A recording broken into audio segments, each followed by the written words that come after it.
घुंघराले बाल। राइना बचपन से ही खूब सुंदर थी। उसके लंबे लंबे घुंघराले बाल से हमेशा उसका चेहरा ढका रहता। अरे भूत ने बनकर घूमती रहती है, चल तेरे बाल कटवा दूं।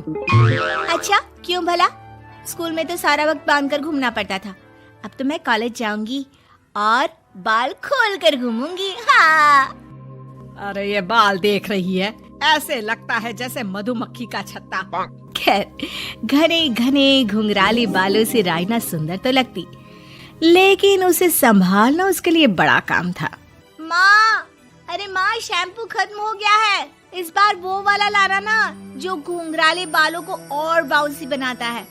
माँ ले आना, हाँ जरूर से। कल मेरा कॉलेज का पहला दिन है, मैं चाहती हूँ सब मुझे देखकर जले। अगले दिन राइना कॉलेज पहुँचती है, जहाँ एक लड़का उसे छेड़ते हुए कहता है, अरे लगता है चाउमीन में सोया सॉस कुछ ज्यादा ही गिर गया। अरे मुझे तो चेहरा दिख ही नहीं रहा। लड़कियां भी राइना का मजाक उड़ाती है। अरे यार, ये कंगना की कॉपी करके कौन आया है? लोकल कंगना और कौन? राइना को सभी पर गुस्सा आता है, लेकिन वो कुछ नहीं कहती। स्कूल में तो बाल बंधे ही रहते थे, लेकिन कॉलेज में राइना एक लड़की से कहती है, हाय, मेरा नाम राइना है, मुझे आर्ट्स डिपार्टमेंट में जाना है। कहाँ से है रास्ता? अपने बाल हटा कर देखो, सामने ही बोर्ड लगा है। राइना को कॉलेज में भी दोस्त बनाने में दिक्कत आ रही थी। वो रोते रोते घर आ जाती है। माँ, मैं क्या करूं? आज तो सारे दिन लोगों ने न जाने क्या क्या बोलकर मेरा मजाक ही बना कर रख दिया। माँ प्लीज कुछ करो ना मेरे बालों का। मैंने तो पहले ही कहा था कटा दे, पर तू। अरे कटाने से क्या होगा, उल्टा जो थोड़े बांध कर ये इन्हें समेट सकती है ना, वो भी नहीं कर पाएगी। तो क्या मेरी कोई दोस्त नहीं बनेगी कॉलेज में, या मैं हमेशा लोगों के मजाक का ही शिकार होती रहूंगी? राइना जोर जोर से रोने लगती है। तभी उसका छोटा भाई आ जाता है और राइना के बालों के बीच एक पेंसिल छुपा देता है। तभी उसका दोस्त भी पीछे से आ जाता है। अरे ढूंढो ढूंढो, कहाँ है पेंसिल, मैं नहीं बताऊंगा। दोस्त काफी कोशिश करता है, लेकिन उसे पेंसिल नहीं मिलती। वो वहाँ से चला जाता है। थैंक्स दी, आज आपके बालों ने तो मुझे बचा ही लिया। अच्छा, बहुत दिनों के बाद बालों को लेकर कुछ अच्छा सुनने को मिला।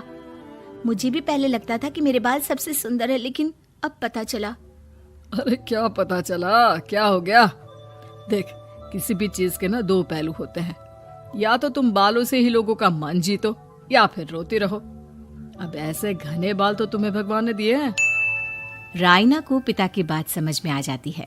वो सोच लेती है कि जिन बालों के कारण वो कॉलेज में एक भी दोस्त नहीं बना पा रही है, उन्हीं बालों से वो दोस्तों की लाइन लगवा देगी। अगले दिन कॉलेज में डेस्क में राइना बालों को आगे कर लेती है और लोगों को लगता है कि राइना का चेहरा पीछे है, लेकिन राइना घने घुंघराले बालों को हटाकर हंसने लगती है।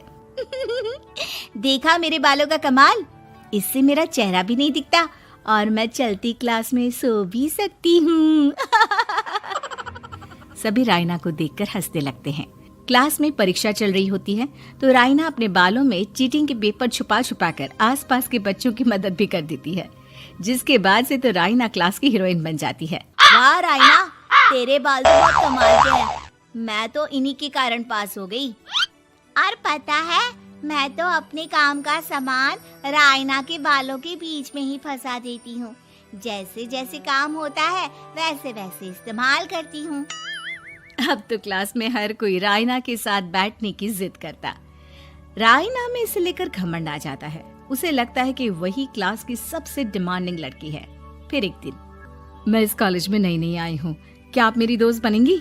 मैं? ओह सॉरी, मैं इस क्लास की सबसे डिमांडिंग लड़की हूँ। हर कोई मेरे साथ ही रहना चाहता है। एक काम करो ना, वो पीछे की सीट दिख रही है, जाओ जाकर वहीं बैठ जाओ। लड़की को राइना की बात बहुत बुरी लगती है, लेकिन वो करती भी तो क्या, जाकर चुपचाप पीछे की सीट पर बैठ जाती है। तो आज का लेसन सबने याद किया है ना बराबर से? जितनी भी चीटिंग करने वाली लड़कियां थी, वो राइना के पीछे जाकर बैठ जाती है और जोर से चिल्लाती है, जी मैम, सब कुछ याद है, कहीं से भी पूछ लो, हम तो मास्टर हैं मास्टर। क्यों? ये बोलकर वो रायना के कंधे पर हाथ रख देती हैं। रायना भी खुश होती है कि कॉलेज की सबसे स्मार्ट लड़कियों का ग्रुप उसका दोस्त है। पीछे बैठी वो लड़की देखती है कि कैसे मैडम के सवाल लड़कियां रायना के सर को देखकर दे रही है। शाबाश, मुझे खुशी है कि तुम लोग इतनी अच्छी पढ़ाई करने लगी हो। मैं प्रिंसिपल से कहकर तुम लोगों की स्कॉलरशिप की बात करूंगी, जिससे तुम लोगों के माता पिता का पैसा जो फीस में लग रहा है वो बच जाए। सभी लड़कियां खुश हो जाती हैं। टीचर के जाने के बाद एक लड़की कहती है, गर्ल्स, अब हम लोग ना सिर्फ सबसे स्मार्ट बल्कि सबसे इंटेलिजेंट भी हो गए हैं। इसी बात पर आने वाले संडे को मेरे घर पर पार्टी, सबको आना है, ओके? सभी लड़कियां पार्टी के लिए एक्साइटेड हो जाती हैं। रायना भी। माँ, मेरे कॉलेज की सबसे स्मार्ट लड़की ने पार्टी रखी है संडे को। मैं भी वहाँ सबसे अच्छी दिखना चाहती हूँ, लेकिन ये बाल। घुंघराले बालों का तो कर भी क्या सकती है। तभी उन लोगों की नजर पार्लर के एक इश्तिहार पर पड़ती है जो 3000 रुपए में बाल स्ट्रेट कर रहा था। माँ, मुझे पैसे देना, मैं बाल सीधे करवा कर आती हूँ। संडे को पार्टी में सबसे अच्छी लगूंगी। बस फिर क्या था, अपने घुंघराले बालों को रायना पार्लर जाकर स्ट्रेट यानी कि सीधा करवा लेती है।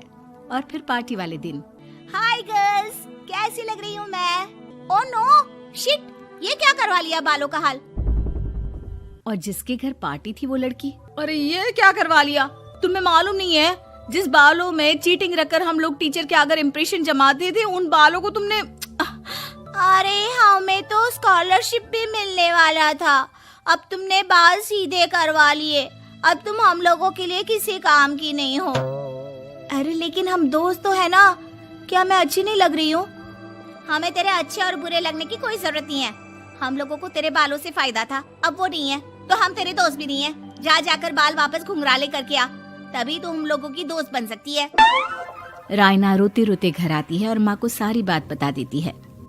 माँ, ला पैसे दे, मैं बाजार जाकर बाल ठीक करा के आती हूँ। लेकिन माँ, मुझे ये बाल बहुत अच्छे लग रहे हैं, काश ये बाल मैं पहले ही सीधे करवा लेती। देख बेटा, पैसे तो मैं तुझे दे दूं, लेकिन वैसे बाल करके तू फिर ऐसे दोस्त बनाएगी जो तेरे साथ मतलब के लिए जुड़े हैं। लेकिन इन बालों में तू ऐसे दोस्त बनाएगी जो तेरे साथ जीवन भर का साथ निभाएंगे। रायना को माँ की बात समझ में आ जाती है।